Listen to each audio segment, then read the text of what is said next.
Et on quitte la Manche à présent pour prendre la direction du département de l'Orne avec la 27e édition du festival Arsenic qui se déroulera les vendredis 19 et samedi 20 juillet à Briouze entre Flers et Argentan.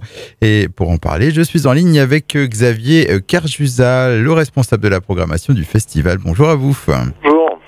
Alors Arsenic, le plus grand festival de l'Orne, déjà parlez-nous un peu de l'ADN de ce festival. C'est un festival historiquement plutôt rock, même pop rock, punk rock à ses départs.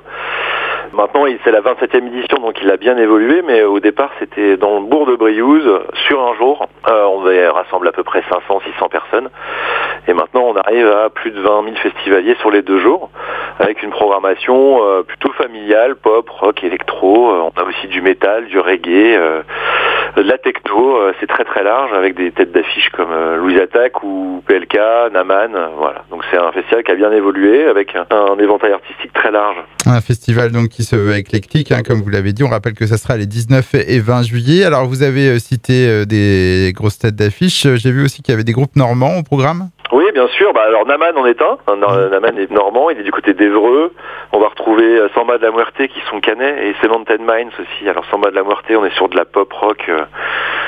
C'est pour moi un des plus bels albums de pop rock de l'année dernière. Et puis Cemented Minds, pour ceux qui aiment The Cure, on est vraiment dans ces sonorités-là.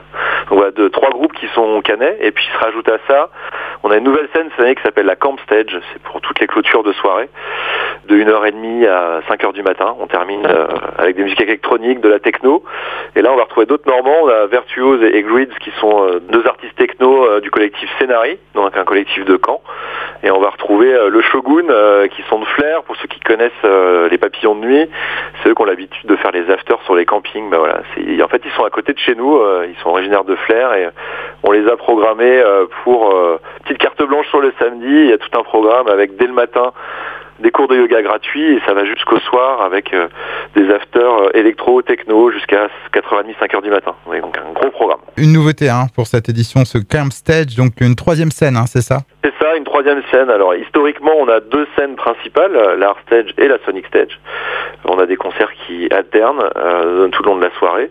Et la petite nouveauté de cette année, c'est qu'on a cette fameuse Camp Stage qui vient en complément et qui servira de lieu pour se restaurer toute la journée, tout le week-end au niveau du camping, mais le soir pour clôturer les soirées. Voilà. D'autres nouveautés pour cette édition ? Non, pas spécialement. J'ai l'habitude de dire on garde les mêmes et on recommence. On a donc cette Camp Stage. Par contre, effectivement, on améliore notre dispositif d'accueil, notamment pour les personnes à situation de handicap ou à mobilité réduite. On propose pas mal de choses. Un parking réservé proche du site, des entrées qui leur sont réservées, des rampes d'accès, mais on fait aussi une plateforme surélevée. Et la nouveauté de cette année, par exemple, ça va être les boucles magnétiques, où on va aussi doubler notre parc de gilets vibrants. Donc tout ça, c'est des dispositifs qu'on met en place et qu'on améliore chaque année. Et j'espère qu'ils seront nombreux à venir en profiter. Et il y aura un spectacle de mapping aussi proposé au festivalier. Oui, tout à fait. On bosse avec We Are Craft, qui sont spécialisés dans le vidéo mapping. Pour ceux qui connaissent Arsenic, on a un grand château d'eau qui est au milieu de notre site entre les 2 scènes, qui est un petit peu l'édifice emblématique du festival. D'ailleurs, on vient de changer de logo de l'association, il est au cœur de ce logo. Donc il est très connu chez nous. On l'habillait tous les ans avec de la décoration des grandes bâches. Et depuis l'année dernière, on fait un spectacle vidéo mapping dessus, avec une diffusion à 320 degrés sur l'édifice. Et c'est toujours un spectacle dans le spectacle. C'est un rendez-vous maintenant, une signature du festival. Vous parlez de nouveautés, si, il y en a une aussi là-dessus. Les festivaliers pourront se retrouver aussi de temps en temps projetés dessus. On passera avec des caméras dans le public ou en journée sur les campings. Et l'idée, c'est qu'on ait des petites capsules comme ça où nos festivaliers pourront se retrouver dessus. Donc ça va être assez magique. Ça, c'est donc pour la programmation de cette édition 2024. On passe aux infos pratiques. Au niveau billetterie, alors quels sont les tarifs proposés ? On est à 85 € le pass de jour avec le camping qui est compris dans le prix du billet. À savoir que le camping chez nous est un peu une autre signature. Il y a une grosse ambiance. Il est situé à même pas 50 mètres de l'entrée du festival et à 300 mètres des terrasses de café de Briouze. Donc il a vraiment une ambiance particulière. 55 € la soirée, avec toujours le camping de prévu. Donc voilà, pour la programmation très large, je le disais, on a du Louise Attaque, PLK, Naman, on a aussi Ascendant Vierge en électro, on retrouve Giorgio et Solalune en rap. Le métal, j'en parlais avec Rise of the North Star ou Landmarks. mais on a des jolis rendez-vous avec la pop aussi, avec Isaac Delusion ou Naive New Beaters par exemple. Et il y a Eloi, qui est mon petit coup de cœur aussi de la programmation, qui sera dans un univers pop, rock, électro.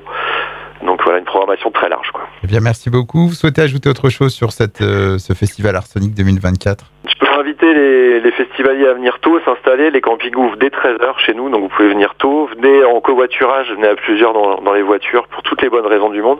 On a aussi une gare à Briouze, sur la ligne Paris-Grandville. Et on a un parking à vélo avec un stand de réparation. Si jamais vos auditeurs sont motivés pour descendre à vélo du Cotentin, il y a tout ce qu'il faut pour vous accueillir. Donc voilà, n'hésitez pas à venir malin sur le festival. Il y a plein de solutions de mobilité. Et depuis le Nord Cotentin, justement, c'est quoi le plus simple pour se rendre à Briouze ? C'est en traversant les routes qu'on connaît pour aller à Caen, par exemple. Je pense qu'on est à peu près à 1h45, 2h de Briouze. Vous pouvez aussi passer par Saint-Lô, ça marche aussi. En tout cas, Briouze est assez central finalement dans l'Orne. On est entre Flers et Argentan, pour ceux qui connaissent, entre Caen et Alençon. Donc on a tous les ans 5 à 10% de Cherbourgeois quand même qui viennent, en tout cas dans ce secteur-là.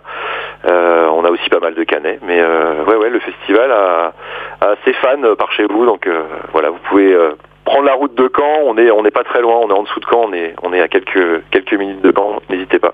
Eh bien, je vous remercie Xavier Carjusa. Donc rendez-vous pour ce festival Arsenic les 19 et 20 juillet à Briouze dans l'Orne. Informations, billetterie et programmation complète à retrouver sur votre site internet festival-arsenic.com. Je vous dis au revoir. Merci, au revoir.